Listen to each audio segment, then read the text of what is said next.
Number 6, tax identification number or TIN number. Number 7, 1,000 license down payment. Ang ibig sabihin po nito guys, no, ng 1,000 license down payment po guys, ito po yung pambayad po natin sa medical at sa LTO processing po, no? So yan po yung tinatawag po natin na 1,000 license down payment po natin. At regarding naman po sa hindi po nakapangalan sa inyo yung mga motor, ay kailangan nyo lang po magdala ng authorization letter. Hingian nyo po ng one valid government IDC owner.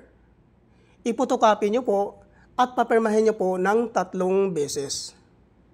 At tungkol naman po doon sa mga sikanan po na pagkabili ng kanilang mga motor, ay kailangan nyo lang po magdala ng deed of sale.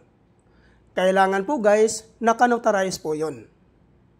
Yan po lahat ang mga requirements na kailangan po nating i-prepare before po tayo pumunta sa Move It Training Facility po sa Marikina City. Saan po ba ito matatagpuan? I-pin location nyo lang po guys sa inyong mga Google Map ang Grab Warehouse Marikina. Doon nyo na po matatagpuan sa loob po ng Grab Warehouse Marikina ang Move It Training Facility po. At ano naman po ang age qualification na pwede po dito? Ang pasok po dito guys which is yung 18 to 60 years old.